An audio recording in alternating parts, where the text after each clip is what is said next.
Assalamualaikum warahmatullahi wabarakatuh.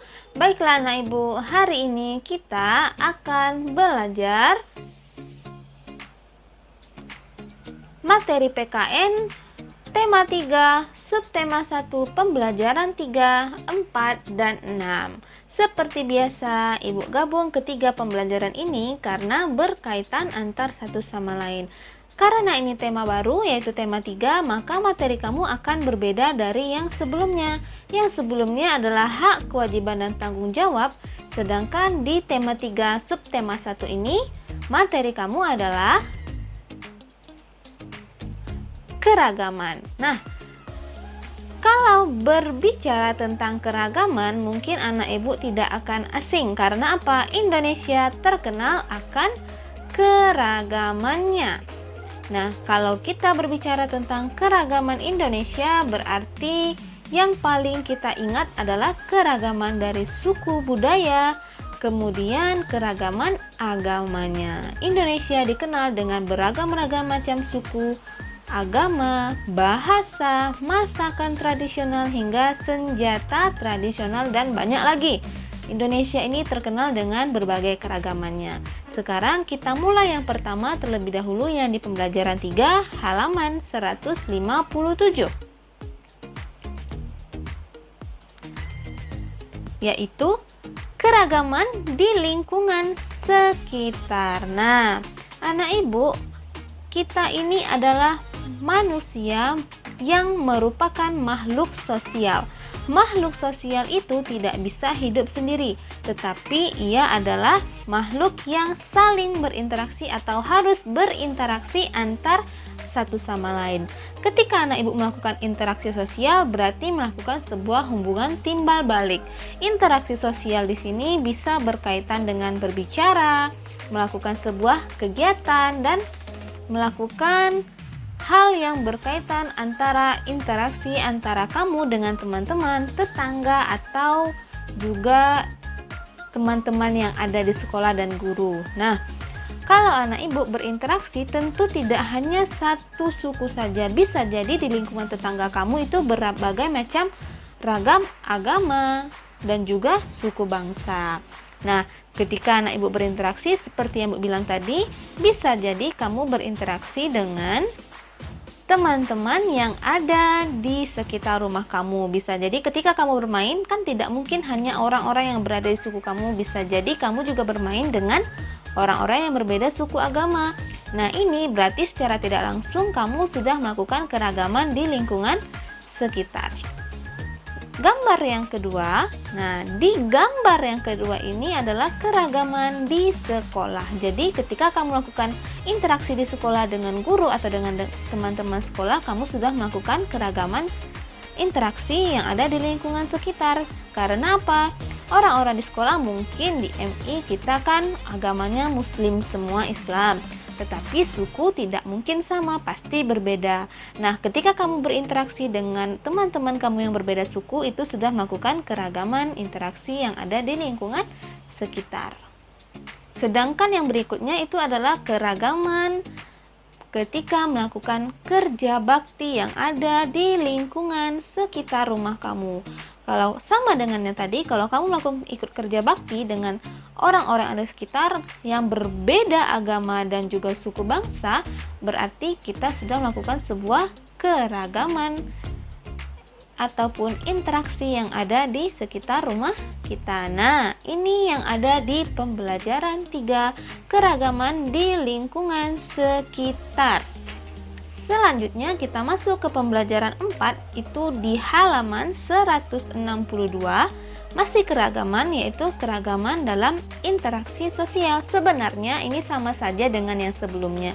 Keragaman dalam interaksi sosial yaitu keragaman ketika kita mulai berinteraksi dengan orang-orang yang memiliki perbedaan dengan kita, seperti perbedaan suku, perbedaan agama, perbedaan bahasa, perbedaan jenis kelamin.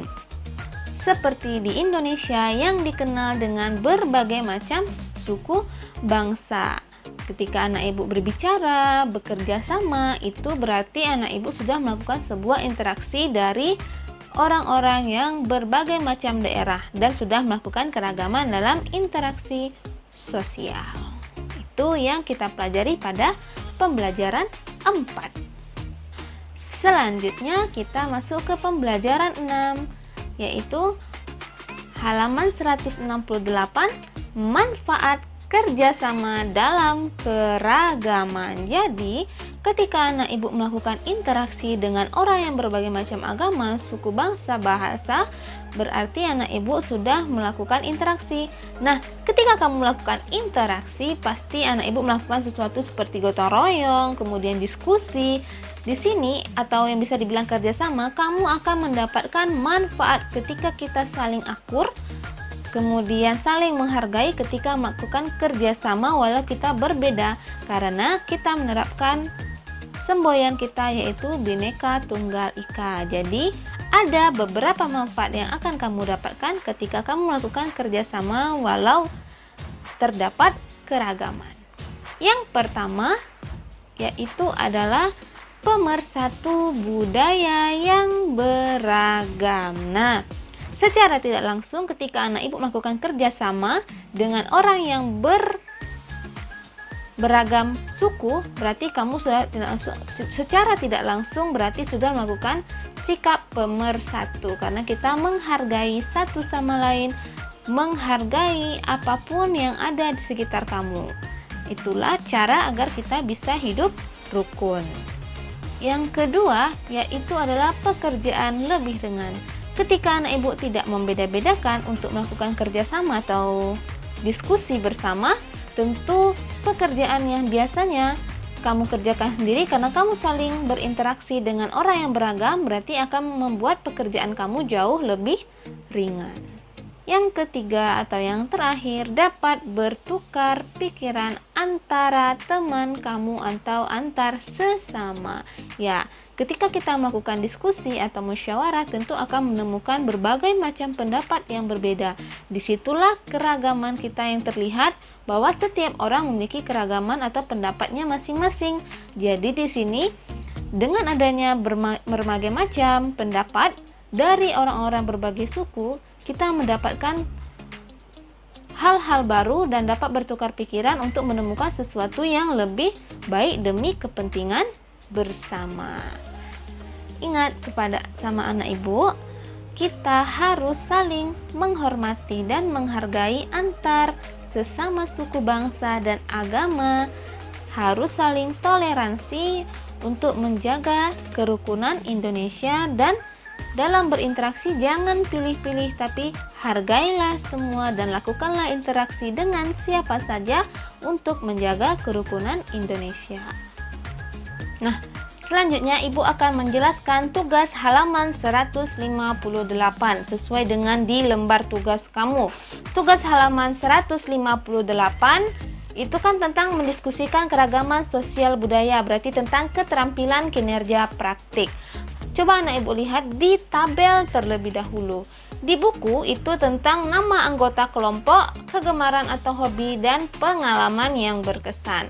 Di tabel ibu ubah sedikit, yaitu anggota keluarga, kegemaran atau hobi, dan pengalaman yang berkesan. Jadi anggota kelompok itu kamu ubah menjadi anggota keluarga. Nah, berarti kegemaran atau hobi yang kamu tanyakan bukan teman-teman kamu, melainkan anggota keluarga kamu seperti ayah, ibu, kakak, atau nenek, atau adik, atau abang, terserah. Yang penting orang yang tinggal di rumah kamu. Kamu tanyai satu-satu dan kemudian tanyai hobi dan pengalaman dari hobi mereka yang paling berkesan.